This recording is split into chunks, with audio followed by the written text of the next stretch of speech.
Assalamualaikum warahmatullahi wabarakatuh.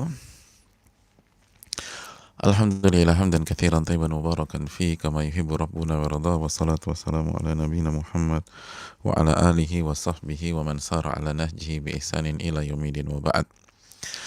Hadirin yang Allah muliakan, tidak ada kata yang pantas untuk kita ucapkan kecuali bersyukur kepada Allah Subhanahu wa taala atas segala nikmat dan karunia Allah berikan kepada kita. Sebagaimana salawat dan salam semoga senantiasa tercurahkan kepada Rasulullah sallallahu alaihi wasallam beserta para keluarga, para sahabat dan orang-orang yang istiqomah berjalan di bawah naungan sunnah beliau sampai hari kiamat kelak. Saudaraku yang semoga Allah muliakan, semoga Allah Subhanahu wa taala memberikan keberkahannya kepada kita di bulan Ramadan ini, dan semoga Allah Subhanahu wa taala memudahkan langkah kita untuk bisa beribadah kepada Allah, untuk bisa bertakarub kepada Allah dan mendapatkan segala kenikmatan, segala pahala dan segala yang Allah janjikan di bulan yang penuh keberkahan ini. Dan kita tidak akan bisa melakukannya kecuali diberikan taufik oleh Allah Subhanahu wa taala. Sebagaimana salawat dan salam semoga senantiasa tercurahkan kepada Rasulullah sallallahu alaihi wasallam beserta para keluarga, para sahabat dan orang-orang yang istiqomah berjalan di bawah naungan sunnah beliau sampai hari kiamat kelak. Saudaraku yang semoga Allah muliakan, dan kita masih bersama Al-Imam An-Nawawi rahimahullahu ta'ala dengan karya emasnya Riyadhus Shalihin, Taman Orang-Orang Soleh. Sebuah buku yang menjadi karya yang sangat fenomenal dan berhasil dengan izin Allah merubah wajah dunia menjadi lebih beriman, lebih bermartabat, lebih berakhlak mulia. Dan ini tentu saja tidak mungkin dilepaskan dari hidayah Allah Subhanahu wa taala, lalu keikhlasan dan perjuangan dari Al-Imam Yahya bin Sharaf bin Murri bin Hasan bin Hussein bin Muhammad atau yang biasa dikenal dengan nama Al-Imam An-Nawawi. Oleh karena itu semoga Allah Subhanahu wa taala memberikan rahmatnya dan tingginya derajat kepada Al-Imam Nawawi rahimahullahu taala, kepada orang tua beliau, kepada seluruh orang yang yang Imam Nawawi sayangi dan seluruh umat Islam dimanapun berada. Dan semoga kita bisa mendapatkan pelajaran dari beliau. Dan saudaraku yang Allah muliakan, sekali lagi kitab ini dengan izin Allah Subhanahu wa taala bisa merubah diri kita jika kita istiqomah dalam mempelajarinya, jika kita konsisten dalam mempelajarinya. Adapun hanya belajar 1-2 hadis lalu berhenti, agak sulit untuk bisa mendapatkan hasil yang kita inginkan. Bukankah kaidah para ulama menyatakan man thabata nabat, barang siapa yang konsisten di satu titik dia akan tumbuh. Dia akan tumbuh sebagaimana sebuah benih, jika senantiasa dipindahkan, senantiasa digali lalu dipindahkan ke spot lain, maka dia akan tumbuh. Kapan benih itu tumbuh? Ketika dia ditanam di sebuah titik yang subur, lalu dijaga, diairi, bahkan seringkali nggak perlu kita jaga, maka dia akan tumbuh dengan sendirinya. Itulah kaidah para ulama, man thabata nabat, barang siapa yang konsisten di satu titik dia akan tumbuh. Maka semoga Allah memberikan taufik kepada kita untuk tumbuh bersama Riyadhus Shalihin, amin ya rabbal alamin. Saudaraku yang semoga Allah muliakan, kita masih bersama hadis yang panjang dari Abdullah bin Umar radhiyallahu ta'ala hadis yang sangat luar biasa dan dijadikan penutup dalam bab keikhlasan ini. Saudaraku yang Allah muliakan, hadis ini dimulai dari cerita Nabi SAW tentang 3 orang yang melakukan perjalanan jauh, lalu tiba waktu malam dan mereka harus menghentikan perjalanan mereka untuk beristirahat dan untuk bermalam. Maka mereka menemukan sebuah gua, mereka putuskan untuk masuk di gua tersebut, dan ketika mereka masuk di gua itu, ternyata ada batu besar yang jatuh dari gunung dan menutup persis di mulut gua itu. Lalu mereka semua sepakat dalam kondisi genting, dalam kondisi darurat di malam itu, mereka mengatakan innahu la yanjikum min hadhihi sakhra illa an tad'ullaha bi salihi a'malikum. Sesungguhnya Allah atau kita tidak akan bisa, atau tidak ada yang bisa menyelamatkan kita dari batu besar ini kecuali setiap kalian atau setiap kita berdoa kepada Allah Subhanahu wa taala dengan menyebutkan amal-amal soleh kalian. Setiap kita doa dengan menyebutkan amal soleh kita. Lalu mulailah orang yang pertama, ia berdoa, Allahumma kana li abawani syaikhani kabiran, ya Allah aku memiliki dua orang tua, ayah dan ibu yang sudah sepuh, yang sudah lansia, wa kuntu la aghbiqu qablahuma ahlan wala mal, dan aku tidak aku suka memberikan mereka susu di malam hari, dan aku tidak akan berikan kepada seorang pun dari keluargaku, dari anak dan istriku dan hamba sayaku sebelum mereka meminum susu tersebut. Fana talabu syajar yauman, dan suatu hari aku harus mencari kayu di tempat yang agak jauh. Falam ari alaihi hatta nama, dan aku akhirnya terlambat pulang, dan ketika aku pulang mereka udah tidur. Fahalabtu lahuma ghubuqahuma, tapi aku tetap memerahkan susu untuk mereka. Fawajadtuhuma naimaini, dan ketika aku sudah siap dengan susu mereka, ternyata mereka tertidur, mereka nggak bangun. Fakaritu an uqidhahuma, dan aku nggak ingin membuat mereka bangun, aku nggak mau bangunin mereka dan mengganggu tidur nyenyak mereka dan kenyamanan mereka. Wan aghbiqa qablahuma ahlan aw mala, tapi di waktu yang sama aku juga tidak akan memberikan susu ini kepada siapapun sebelum mereka, tidak istri, tidak anak-anak, dan tidak hamba sahaya. Maka apa yang terjadi? Falabithu wal qadhu ala yadi, maka aku putuskan untuk menunggu mereka begadang dengan memegang susu tersebut. Antadhiru istighadhahuma, aku tunggu sampai mereka berdua terbangun. Ditunggu sampai hatta barakal fajru. Ternyata mereka terus tertidur sampai masuk waktu subuh. Wasaibatu yatadagawna inda qadami, dan anak-anakku itu udah ngerengek-rengek di bawah diriku sambil megang-megang kakiku, jadi ngerengek-rengek, ayah mau susu ya, ayah mau susu ya, ayah mau susu ya. Mereka nangis, mereka ngerengek-rengek di kakiku itu, dan aku tetap nggak berikan sampai mereka bangun, dan aku berikan susu itu ke mereka duluan, dan mereka meminum. Memprioritaskan orang tua dibanding anak-anak dan istri.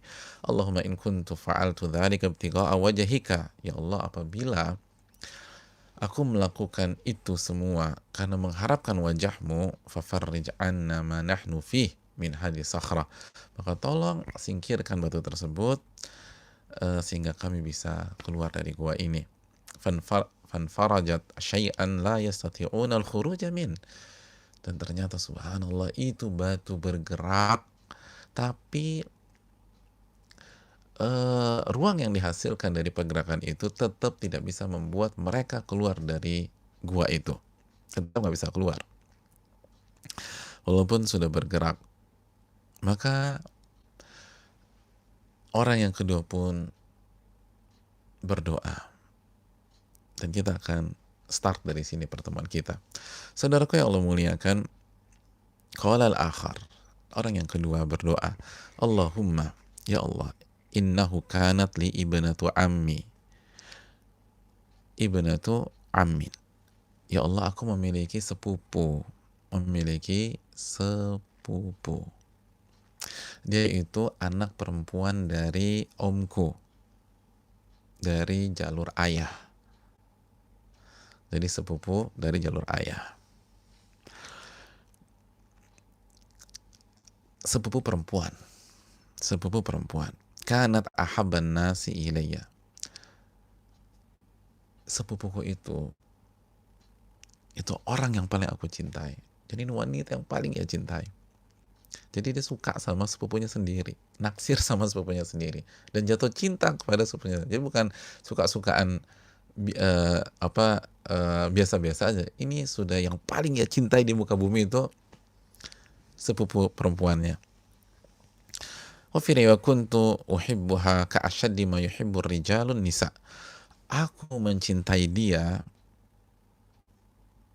itu seperti cinta yang paling tinggi yang dirasakan seorang laki-laki kepada wanita. Udah paling top deh. Ini cinta paling top. Seorang laki-laki ke wanita. Udah cinta mati. Suka banget dan cinta sekali kepada sepupunya tersebut. Dan itu ungkapan dia. Rasa cinta yang paling kuat yang dimiliki oleh seorang laki-laki kepada wanita. Fa'aradtuha ala nafsiha. Dan aku ingin tidur dengannya. Aku ingin berhubungan intim dengan dia. Dia pengen zina dengan sepupunya tersebut. Famtana'at minni. Dan sepupu wanitanya selalu nggak mau, selalu menolak, selalu menolak, selalu menolak. Hatta alamat biha sanatun minas sinin. Sampai di sebuah tahun, faja'atni fa'ataituha 20 wa mi'ata dinar. Sebuah tahun, suatu saat dia datang. Sepupu perempuannya nih, itu datang.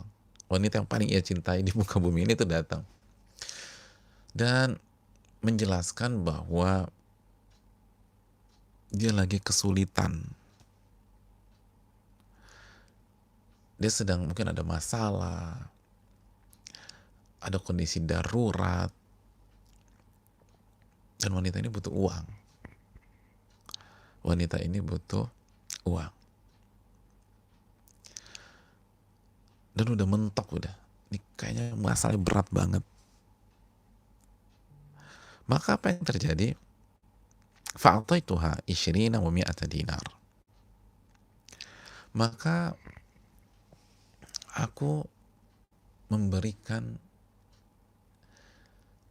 sepupuku itu, aku memberikan sepupunya itu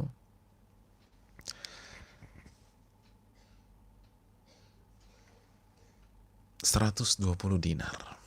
120 dinar.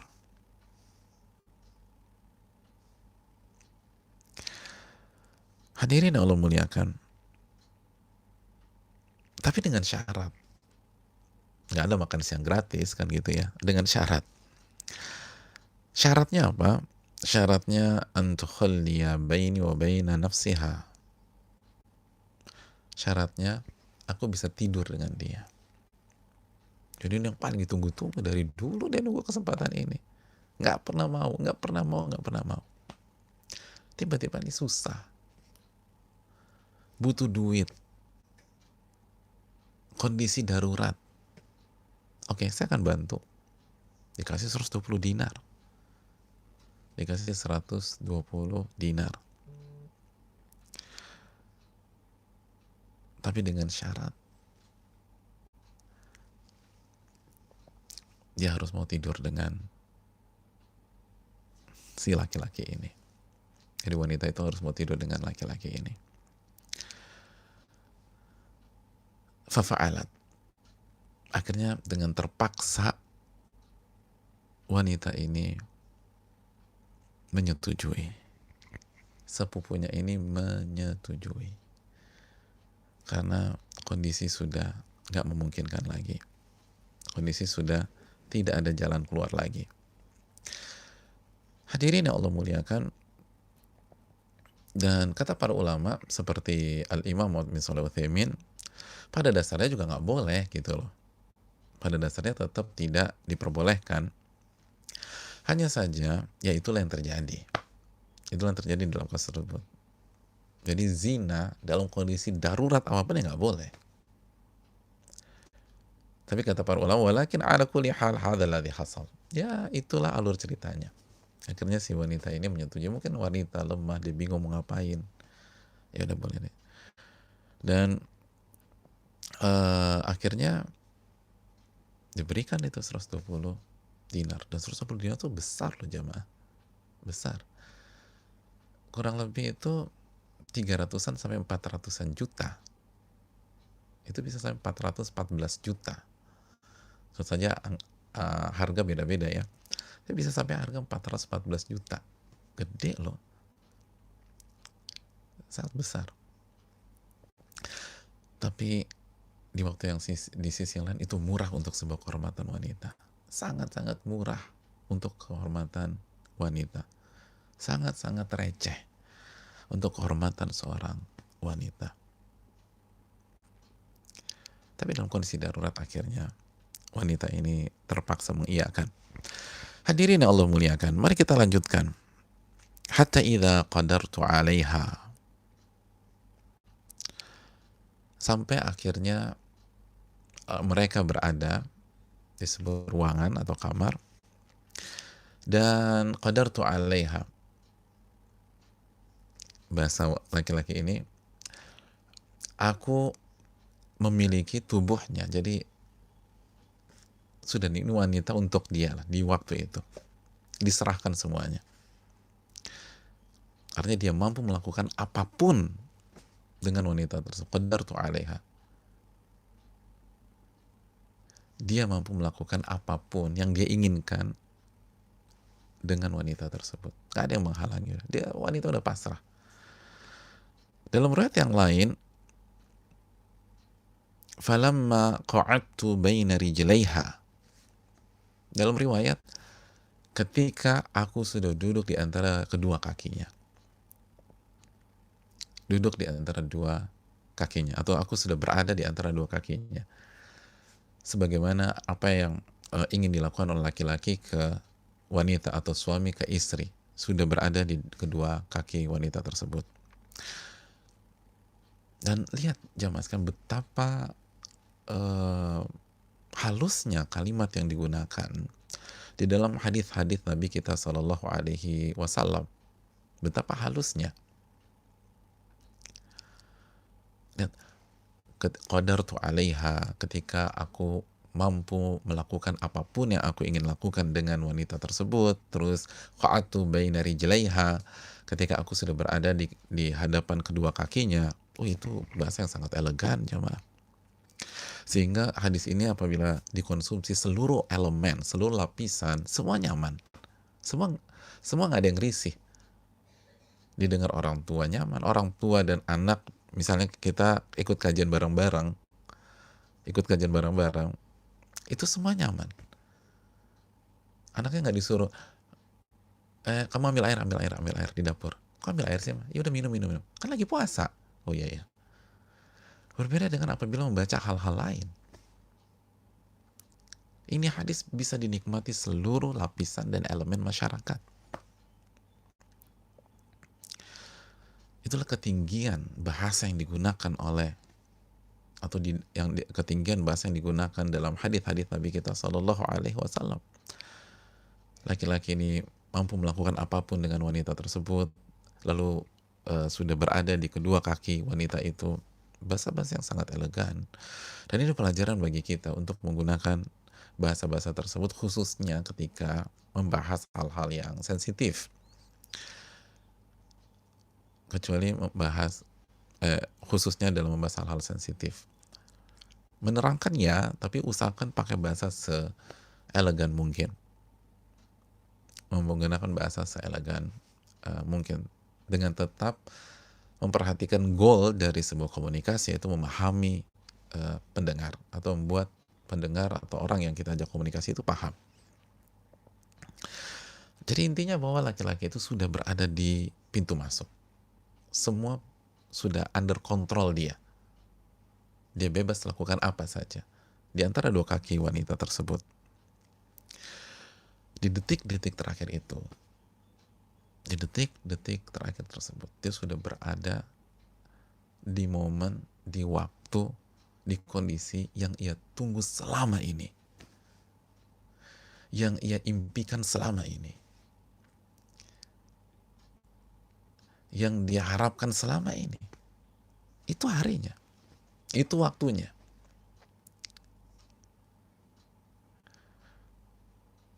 Saudaraku yang Allah muliakan, apa yang terjadi? Terjadi perzinaan. Qalat ittaqillah wa la tafuddal khatama illa bihaqqi. Di last minute itu, wanita itu menyatakan ittaqillah, Bertakwalah kepada Allah. Dan jangan engkau masukkan cincin kecuali dengan cara yang halal.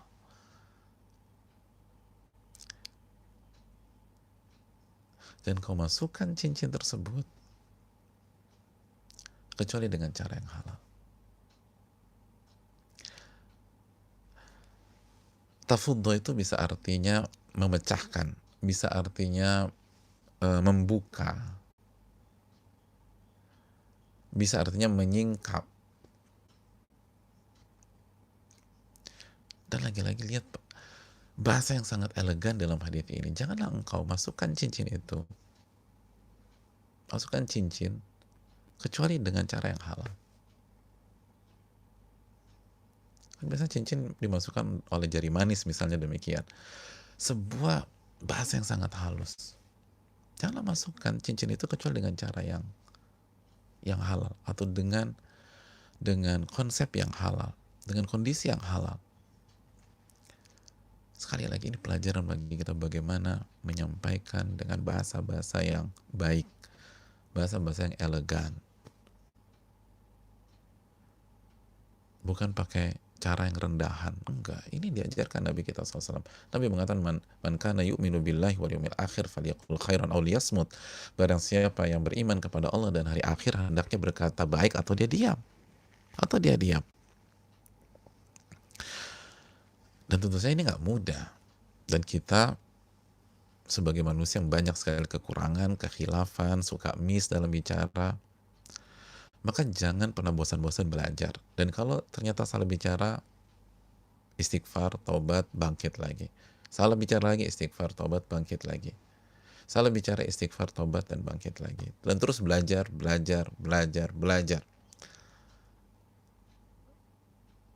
Sebagaimana ucapan ulama klasik, man kathura kalamuhu kathura khata'u, barang siapa yang banyak bicara maka salahnya juga banyak. Tapi hadis ini memberikan kita pembelajaran. Kita harus belajar bicara. Lihat bahasa-bahasa yang sangat indah. Khususnya sekali lagi ketika menceritakan hal-hal yang sensitif. Gunakan bahasa yang elegan. Hadirin yang Allah muliakan,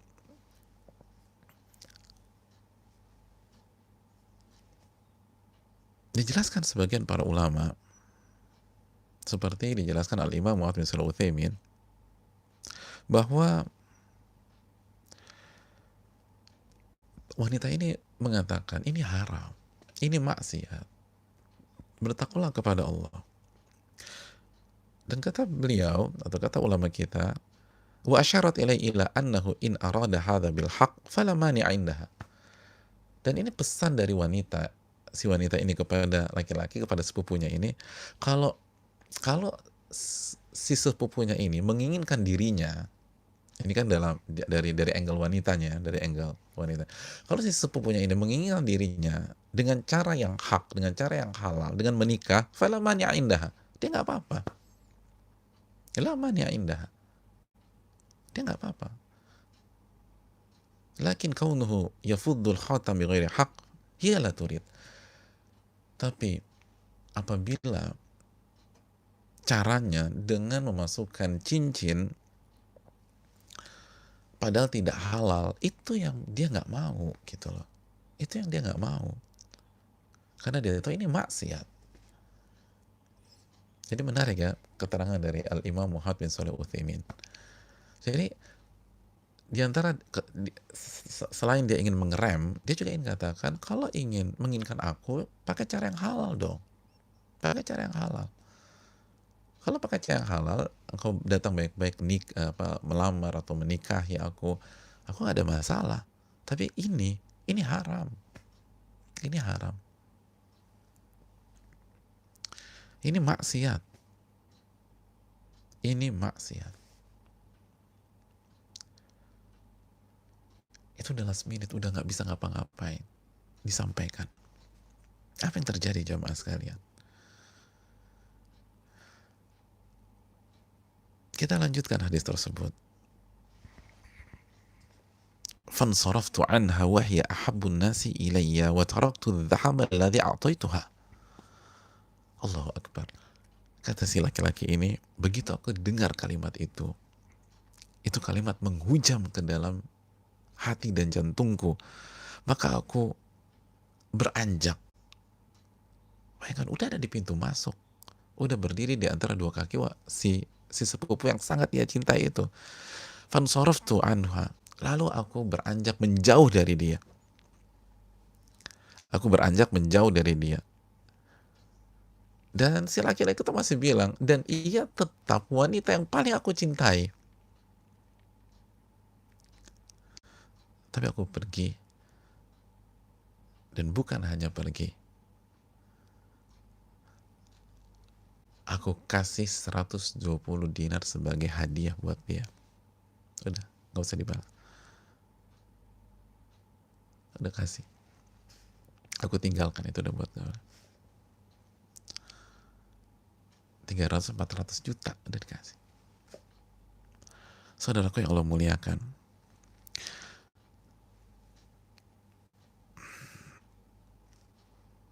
tokoh utamanya tetap si laki-laki ini. Tapi sekali lagi, sedikit kita berbicara dari angle si wanita. Dari angle si wanita. Lihat bagaimana si wanita ini berusaha menjaga dirinya dari hal yang haram. Dan saya mengatakan, kalau menginginkan diriku, nikahi aja. Aku gak ada masalah. Tapi jangan dengan cara yang haram. Jangan pakai cara yang haram. Terus yang menariknya, dia berusaha untuk menjaga diri dari cara yang haram sampai di kondisi paling akhir, di detik-detik. Ittaqillah, bertakwalah kepada Allah. Wala tafuddal khatam illa bihaqqi. Dan Allah ijabah. Sebagian ulama mengaitkan dengan firman Allah Subhanahu wa taala dalam surat An-Naml ayat 62, amman yujibul mutarra idza da'ah wa yakshifus su'. Amman yujibul mutarra idza da'ah. Dan siapa yang mengabulkan doa orang yang dalam kondisi darurat, dalam kondisi genting, ketika dia berdoa, kecuali Allah Subhanahu wa taala. Dan siapa yang menghilangkan keburukan, kecuali Allah Subhanahu wa taala. Oleh karena itu, saudaraku yang Allah muliakan, dalam kondisi genting, jangan pernah pesimis, minta sama Allah, doa sama Allah. Lihat wanita tersebut, dia sangat gak mau dirinya, kehormatannya diambil dengan cara yang haram. Dia enggak. Siapa wanita yang mau ditiduri seperti itu? Gak ada yang mau. Tapi nggak pasrah, tetap berusaha. Makanya kata berusahalah, walaupun secara matematika manusia ini mustahil. Secara matematika manusia, kalimat ini tuh nggak ada gunanya. Secara teori, dia ngincar kok. Anda bicara itu di hadapan laki-laki yang benar sudah dimabuk asmara, udah cinta banget sama itu wanita, dan dia nunggu momen itu bertahun-tahun, nggak pernah berhasil, tapi sekarang dia berhasil, terus dia sudah keluarkan uang yang sangat besar. Dalam kondisi normal aja, dia sangat ingin tidur dengan wanita tersebut, apalagi ini udah tinggal berdua aja, dan semua udah bisa dikendalikan, dan dia sudah berada di antara dua kaki wanita tersebut. Kalau para analis ditanya, aduh berat ya, udah. Tapi enggak, tetap berusaha. Ternyata Allah buka pintu hati laki-laki terus di saat itu. Allah buka pintu hati laki-laki tersebut di saat itu.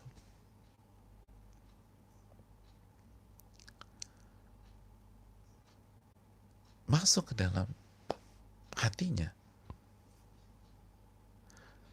Masuk ke dalam hatinya.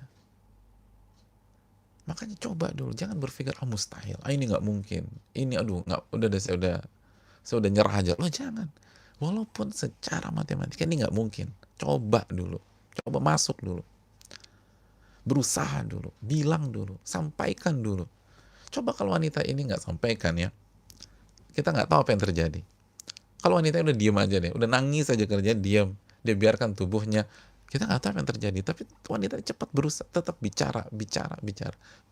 Sampaikan, sampaikan, sampaikan. Dan Allah buka pintu hati. Buka pintu hati laki-laki itu. Dan di antara pelajarannya, kata para ulama, lihat kalimat yang disampaikan dari lubuk hati akan masuk ke dalam hati. Kata Syekh Utsaimin, kharajat min a'maqi qalbiha dakhalat fi a'maqi qalbihi. Ini kalimat simpel, tapi ketika dari lubuk hati yang paling dalam kondisi yang sangat darurat, udah pasrah nggak bisa ngapa-ngapain, disampaikan, ternyata masuk ke dalam hati si laki-laki itu.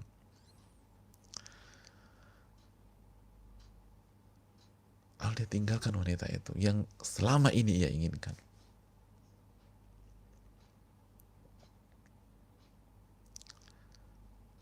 Selama ini.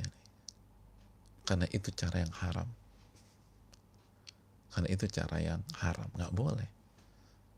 Cara yang haram. Jadi jangan pernah berhenti berusaha. Walaupun secara hitung-hitungan sangat berat. Hampir mustahil. Tapi kalau masih bisa, lakukan. Kalau masih bisa, dilakukan. Hadirin yang Allah muliakan, maka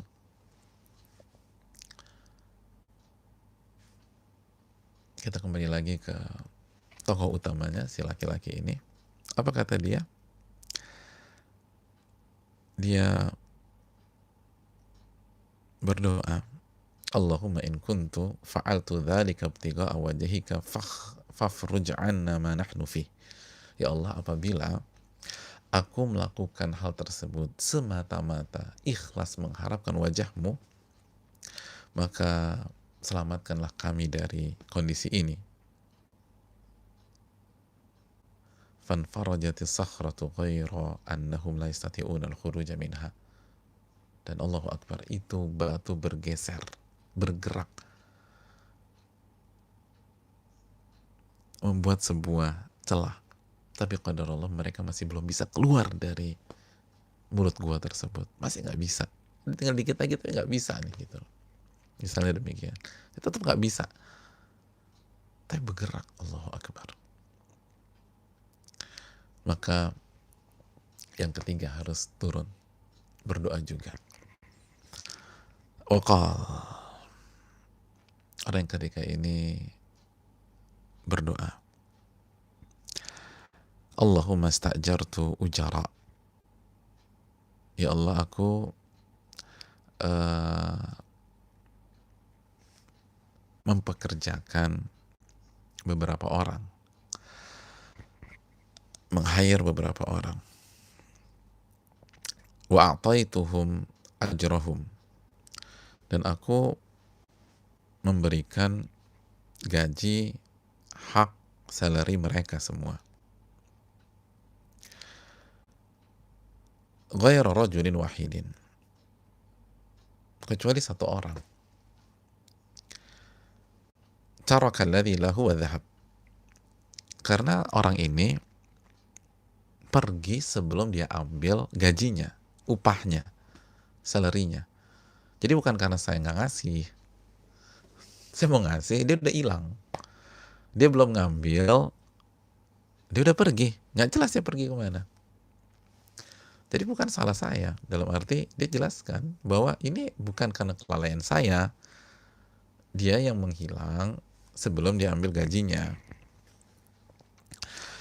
Nah, karena ini pegawainya pergi, fathammartu ajrahu hatta kathurat minhul amwal. Aku puter deh, aku kembangin tuh uang yang gaji itu orang, aku puter, aku kembangkan, sampai menghasilkan banyak sekali uang. Faja'ani ba'dahin. Setelah berlalunya beberapa waktu gitu loh, nggak dijelaskan waktu tepatnya, tapi udah cukup lama deh. Ini orang datang lagi nih pegawainya, lalu mengatakan, ya Abdullah addi ilayya ajri. Wahai Abdullah, maksudnya Pak, tolong kasih gaji saya yang dulu itu. Saya minta hak saya. Faqultu, Maka aku berkata kepada mantan pegawaiku ini, kullu ma tara min ajrik, yang kamu lihat semua ini, itu upahmu, itu upahmu. Semua yang kau lihat ini upahmu. Minal ibil wal bakar wal ghanam wal raqiq. Dilihat tuh, kata si bosnya ini, mantan bosnya, ini ada onta, ini ada sapi, ada kambing, ada budak, semua ini punya kamu. Dikasih semua punya kamu nih. Apa kata mantan pegawainya ini? Ya Abdullah, la tastahzi bi. Wahai Abdullah, wahai bosku, jangan mengolok-olok diriku. Jangan mengolok-olok diriku. Jangan bercanda. Jangan bercanda. Jangan bercanda. Kalau bahasa anak-anak sekarang, jangan ngeprank gitu ya. Pokoknya jangan bercanda. Saya tuh gaji saya tahu gaji saya berapa. Ini apa-apaan maksudnya kau tunjukkan ini? Fakultu la astahzi'u bik. Aku nggak bercanda kok.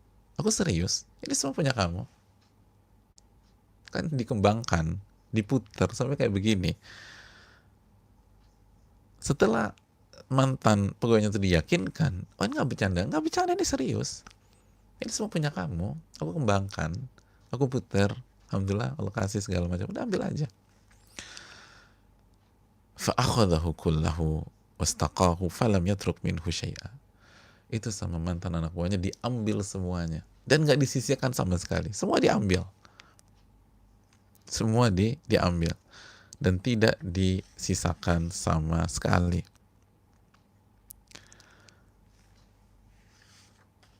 Ini juga ya anak buahnya ya, lo kasih berapa? Kayak enggak saya gini aja, kita nggak enak lah, kamu bos kan udah pasti kan ada biaya segala macam, enggak enak, enggak, diambil semuanya sama mantan anak buahnya ini.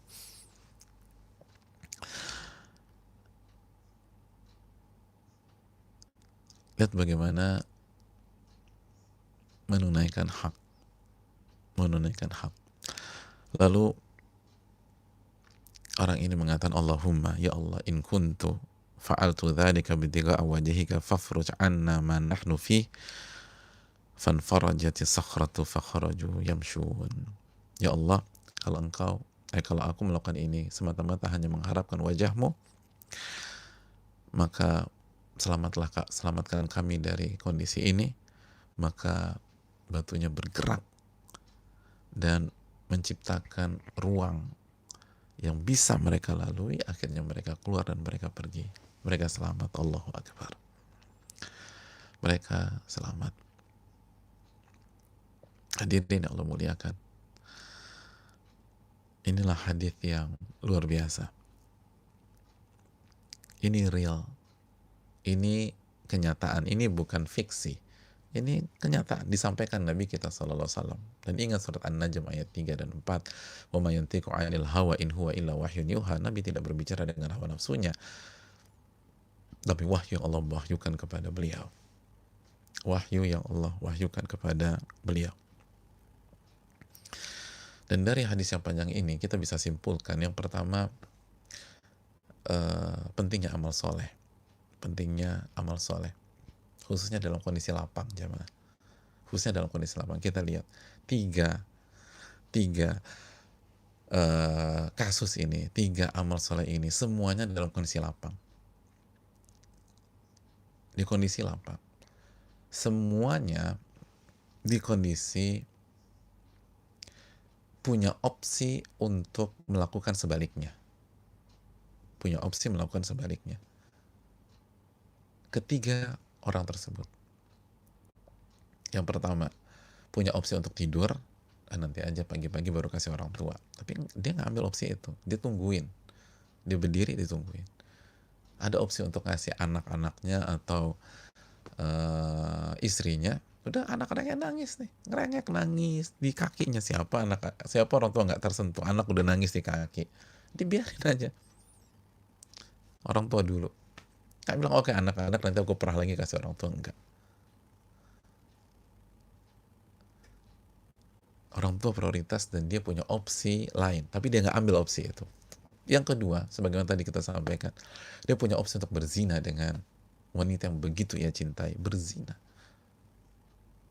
Dan berada di puncak kelapangan untuk melakukan itu, di puncak kelapangan.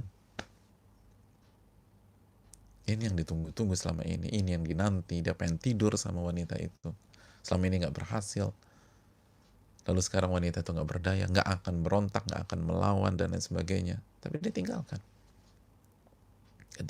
Dia punya opsi untuk melakukan zina itu, tapi dia nggak lakukan. Dan dia ada di puncak kelapangan. Beda dengan orang yang masih nego, masih cari segala, ini ada depan mata deh. Tapi dia nggak melakukan. Tidak melakukan.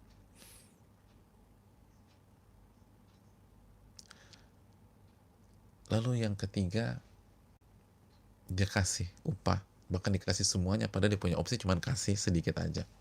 Dikasih angka yang menjadi bagian dari pegawainya tersebut. Kan cukup itu aja.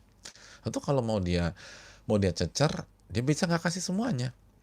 Loh, kan Anda yang Anda yang ngilang, saya udah siapin, Anda ngilang, Anda yang pergi. Coba tanya teman-teman Anda, semua udah dikasih. Itu salah Anda lah, kenapa pergi? Kan bisa. Atau kalau mereka kasih, udah deh, berapa sih kok kemarin UMR? Ya udah nih UMR nih, ambil. Tapi dia ini semuanya punya Anda. Semuanya punya Anda. Semuanya buat Anda. Semuanya ini buat Anda, subhanallah. Nabi SAW bersabda, ta'arraf ilallahi fi raha ya'rifka fi syiddah. Perkenalkan diri Anda kepada Allah dengan beribadah kepada Allah ketika Anda lapang, niscaya Allah akan ingat Anda ketika Anda susah. Allah akan ingat Anda ketika Anda sedang jatuh. Allah akan ingat Anda ketika Anda sedang sulit.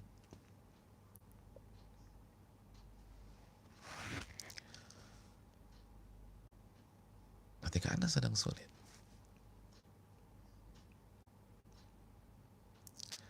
Ketika pada saat mereka lagi lapang, mereka berusaha mendekat kepada Allah, maka begitu mereka lagi genting, ini udah ketutup, mati jamaah. Ini keperangkap bukan keperangkap di dunia fantasi dan sebagainya. Ini keperangkap mati artinya. Allah bantu mereka. Allah bantu. Allah bantu. Perkenalkan diri kita kepada Allah pada saat kita lapang dengan beribadah, dengan mendekat, dengan sujud, dengan ruku. Maka Allah akan ingat kita pada saat kita susah, pada saat kita dalam kondisi darurat. Dan jamaah sekalian, sekali lagi, roda kehidupan berputar. Roda kehidupan berputar. Nggak selamanya kita ada di atas. Nggak selamanya kita ada di kondisi lapang. Utilkal ayyamu nudawiluha bainan nas. Dan hari-hari itu kita putar di tengah-tengah manusia. Hari-hari itu kita putar. Dalam surat Ali Imran ayat 140 ya. Dan hari-hari itu kami putar. Maka jangan lupa diri. Oke, kita bisa lakukan semua maksiat depan kita. Tapi ada kalanya kita susah banget nanti. Dan kita butuh pertolongan Allah. Ini hal yang perlu kita camkan. Lalu yang berikutnya jamaah sekalian yang Allah muliakan, sekali lagi secara khusus kata para ulama ini keutamaan berbakti kepada orang tua, birrul walidain, berbakti kepada orang tua. Dan ini sudah kita sampaikan di pertemuan yang lalu. Lalu juga meninggalkan zina, khususnya pada saat kita bisa berzina, tapi kita nggak mau. Ini juga keutamaan besar. Keutamaan besar.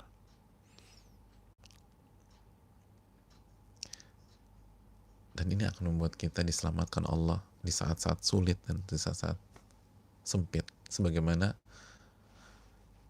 berbakti kepada orang tua itu akan membuat kita ditolong oleh Allah pada saat kita sedang terjepit atau pada saat kita sedang kesulitan.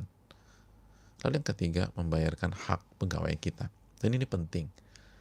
Nabi SAW bersabda dalam hadis yang dikeluarkan oleh Imam Ibnu Majah, "A'tul ajira ajrahu."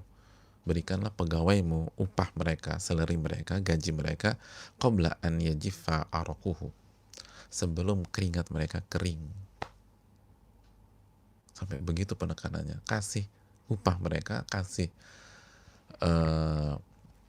gaji mereka sebelum keringat mereka kering. Artinya ini penekanan, jangan ditunda-tunda. Orang jangan dipersulit, gitu. Apalagi nggak dikasih sama sekali. Artinya kasihnya on time, sesuai dengan perjanjian. Perjanjian udah kasih tuh.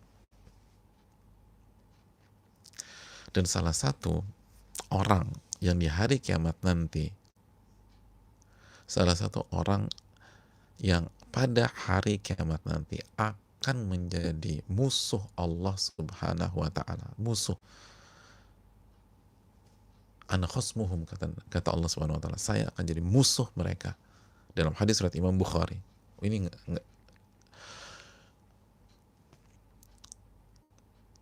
fatal, musuh Allah, lo bayangin. Kalimat yang sangat dalam, musuh Allah. Pada hari kiamat, siapa? Di antaranya, warajulun istajara ajiran fastawfa minhu walam yu'tihi ajrahu.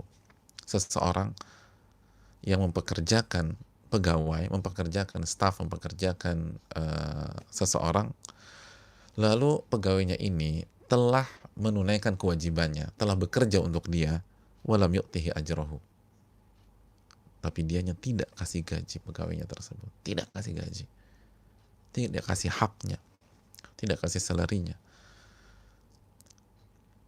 itu jadi musuh Allah Subhanahu wa ta'ala. Hadis sahih riwayat Bukhari. Ini menunjukkan, khususnya dalam kondisi hari ini, jamaah, banyak orang nggak dapat gajinya, banyak orang nggak dapat haknya. Kita sebagai yang punya, atau kita sebagai yang bertanggung jawab, nggak boleh demikian. Lebih baik korbankan apa yang kita punya biar mereka punya, biar mereka dapat haknya. Korbankan. Jangan sampai kita sia-sia, atau jangan sampai kita nggak kasih hak orang, nggak kasih hak pegawai kita, nggak kasih hak staf kita, nggak kasih hak buruh kita, dan seterusnya. Dan kita rugi, kita jual aset kita jual mobil kita jual rumah kita mungkin untuk kasih gaji mereka, daripada kita harus bermusuhan dengan Allah pada hari kiamat. Ini berat, bermusuhan dengan Allah, bermusuhan dengan Allah. Allah nggak bantu kita aja, kita setengah mati, kita sengsara di hari kiamat. Ini bermusuhan dengan Allah. Jangan bermusuhan dengan Allah Subhanahu wa ta'ala. Berikanlah gaji dari orang yang bekerja dengan kita. Hadirin yang Allah muliakan, poin yang berikutnya ada hal yang ingin ditekankan. Hadits ini memberikan pelajaran kepada kita bahwa orang yang berniat maksiat lalu berusaha melakukan maksiat tersebut,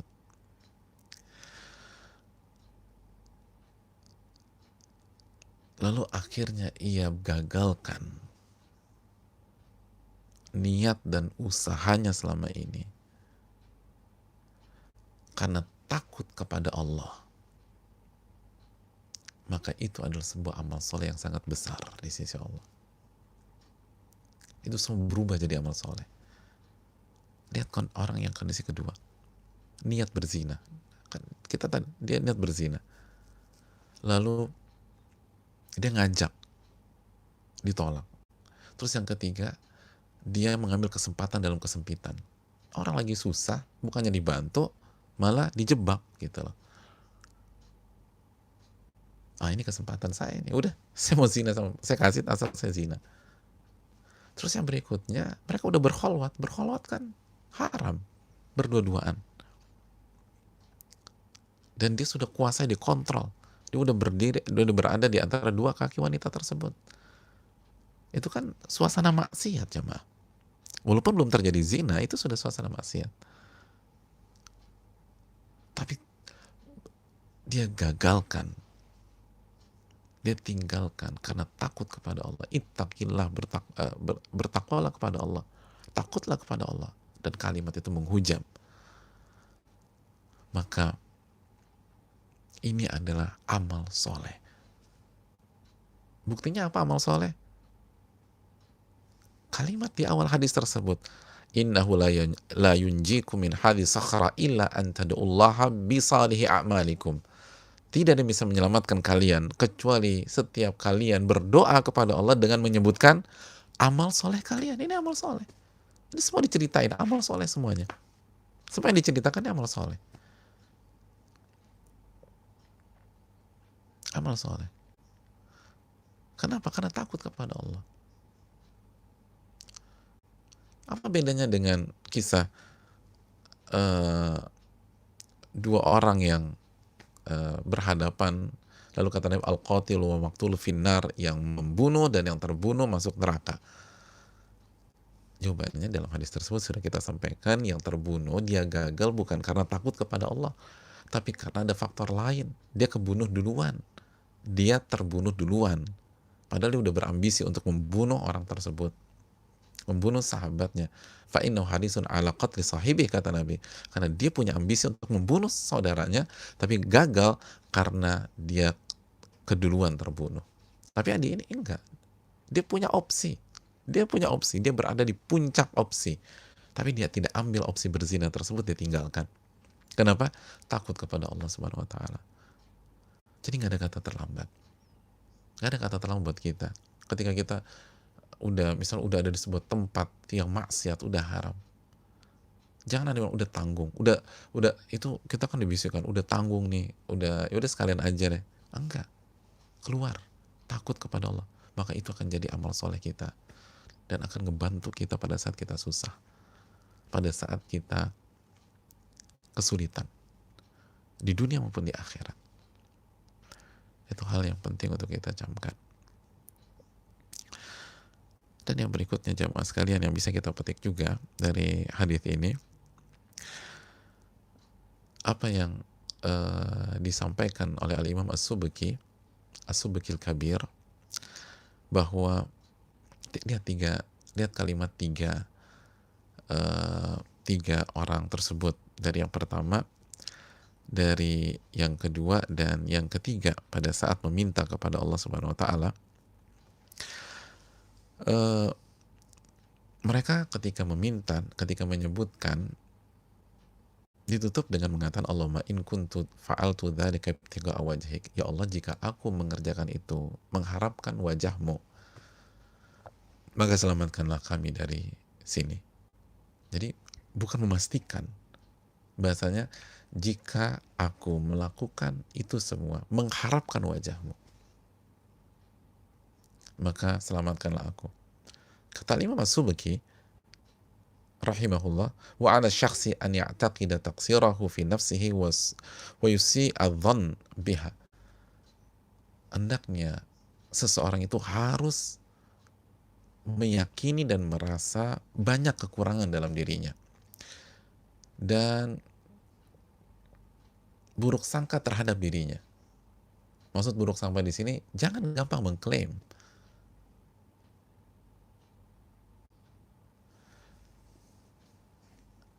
Lalu setelah itu, wa yabhathu kullu wahidin min amali ma yadhunnu annahu akhlasa fih.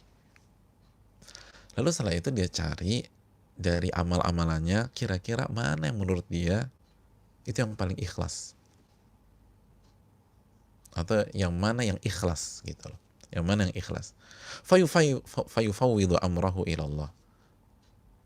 Lalu dia serahkan kepada Allah. Allah yang Maha tahu itu ikhlas apa enggak. Wa yu'alliq ad-du'a ala ilmi Allahi bihi fa illam yaglib ala dhannihi ikhlasa.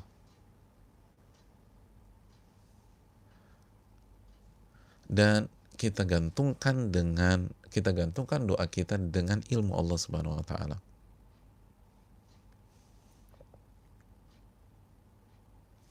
Jadi jangan saya ikhlas ini, saya enggak. Lihat, ya Allah, kalau aku mengerjakan ini mengharapkan wajahmu.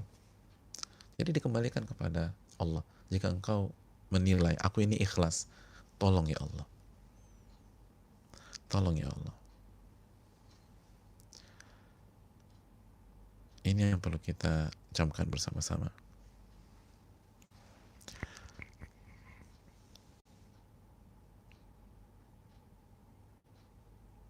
Karena kita tahu bersama, ciri-ciri orang ikhlas tidak merasa ikhlas. Kata Imam As-Susi, man syahida ala ikhlasil ikhlas faqad ihtaja ikhlasul lil ikhlas. Apa barang siapa yang mengklaim dirinya ikhlas, maka rasanya amalan yang dia klaim ikhlas itu butuh evaluasi kembali. Butuh evaluasi kembali. Karena secara umum, ini bukan kaidah mutlak, tapi secara umum orang yang ikhlas itu nggak mengklaim dirinya ikhlas. Tapi dia serahkan kepada Allah. Kalau Allah tahu, ini ikhlas, tolong ini. Jika Allah menilai ini ikhlas, segala macam. Jadi ini yang bisa kita lakukan ketika kita ingin bertawasul dengan amal soleh kita. Kita sebutkan amalan kita apa, lalu kita tutup dengan mengatakan, ya Allah, jika Engkau menilai yang aku kerjakan ini ikhlas, mencari wajahmu, tolong, baru sebutkan apa yang kita inginkan. Sebagaimana alur dari hadits ini. Sekali lagi, kita katakan Allahumma, ya Allah, baru cerita. Atau kita buat apa sih? Mungkin kita bantu orang. Ceritakan gimana kita bantu orang. Atau pada kita sholat gitu, ya Allah, tadi berapa waktu aku berhasil sholat tahajud lama, bacanya panjang, khusyuk, itu mungkin sholat yang paling Masya Allah. Baru, ya Allah, kalau Engkau menilai sholatku itu mencari wajahmu, ikhlas, maka tolonglah aku. Jadi itu yang bisa kita lakukan. Dan silakan dipraktekkan. Silakan dipraktekkan. Lalu yang terakhir, hadirin Allah muliakan, sekali lagi penutupannya jelas. Hadits ini memberikan pelajaran kepada kita bahwa keikhlasan itu menyelamatkan kita. Keikhlasan membuat Allah menyelamatkan kita. Keikhlasan membuat Allah menyelamatkan kita. Semua amalan ini bukan sebatas berbakti kepada orang tua, bukan sebatas tidak berzina, bukan sebatas memenuhi hak dari pegawai, tapi ini adalah tentang keikhlasan. Keikhlasan yang melahirkan amalan-amalan yang begitu luar biasa ini, dan keikhlasanlah yang membuat mereka diselamatkan oleh Allah Subhanahu wa taala. Makanya penutupannya mereka katakan, kalau aku kerjakan itu semua, ikhlas mencari wajahmu. Karena kalau amalan yang luar biasa di atas dilakukan dengan ria, percuma. Dilakukan agar dipuji, percuma. Dilakukan untuk pencitraan, percuma. Justru itu syirik. Syirik yang sudah kita jelas, syirik kecil itu. Oleh karena itu, jamaah yang Allah muliakan, ini tentang keikhlasan. Maka karena ini tentang keikhlasan, ini membuat kita punya harapan. Karena bisa jadi banyak di antara kita nggak pernah berada di posisi orang pertama, atau nggak pernah berada di posisi orang kedua, atau di orang ketiga. Gimana nih, saya pengen berdoa dengan amal soleh, tapi saya nggak punya pegawai, wong saya aja OB, Ustadz, aku ini orang kecil, gimana nerapin? Atau jangan berpikir lebih parah, kalau gitu aku mau cari wanita panggilan aja, mau ngamalin orang yang kedua, nanti begitu last minute baru aku tinggalin dia, terus aku tinggalin aja uangnya berapa lah gitu. Lu jangan, bukan itu poinnya, bukan itu poinnya. Ini tentang keikhlasan. Oleh karena itu, setiap kita punya kehidupan kita masing-masing, setiap kita punya amalan-amalan kita masing-masing, setiap kita punya kondisi-kondisi masing-masing, maka hadapi kondisi itu dengan ikhlas. Harapkan wajah Allah Subhanahu wa taala. Jangan hadapkan pihak lain. Sekali lagi, keikhlasan bukan hanya membuat amalan kita diterima, tapi juga membuat Allah menyelamatkan kita, khususnya di waktu-waktu genting. Khususnya di waktu-waktu genting. Ini yang bisa disampaikan, semoga bermanfaat. Wassalamualaikum warahmatullahi wabarakatuh. Eh,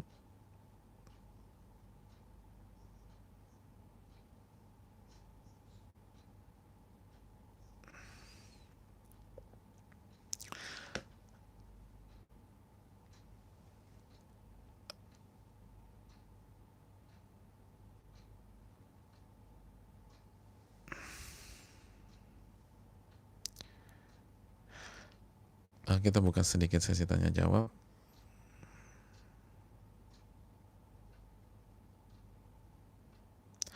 Bismillah, Ustadz, bisa disimpulkan ini untuk bapak-bapak saja ya, dalam hal berbakti kepada orang tua secara total dan langsung. Bagaimana cara berbakti untuk ibu-ibu kepada orang tuanya? Bukankah suami yang menjadi tempat berbaktinya yang utama? Barakallahu fiikum, barakallah.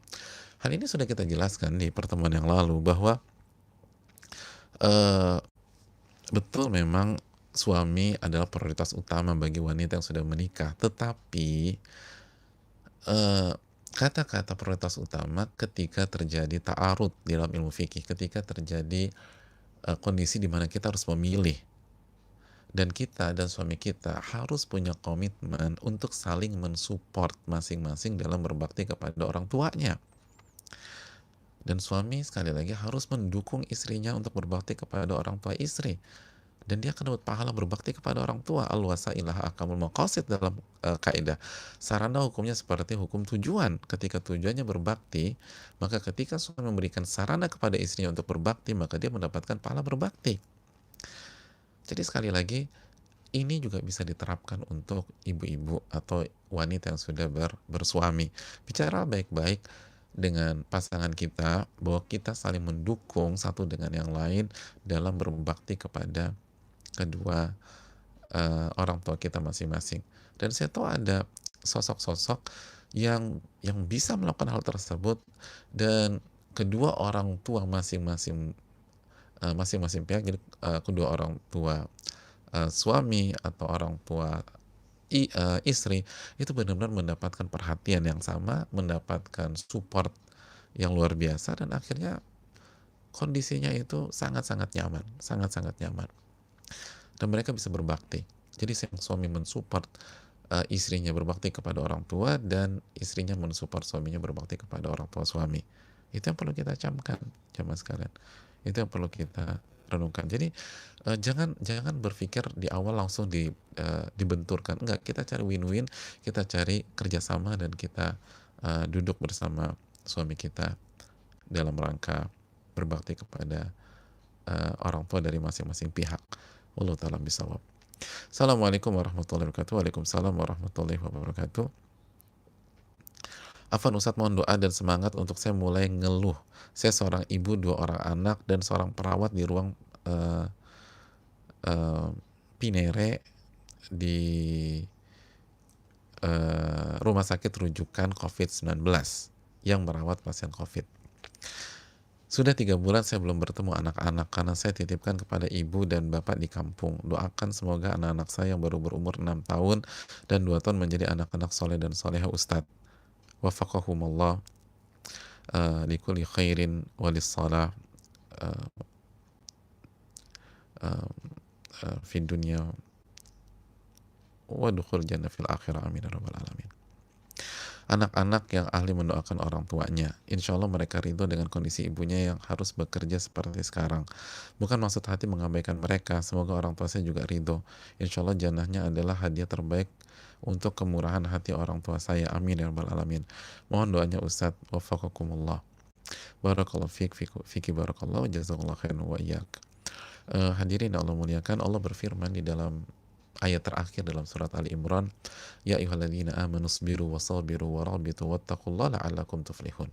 Wahai orang-orang beriman, sabarlah. Habis sabar apa kata Allah? Wasabiru. Apa artinya sabiru? Musabarah.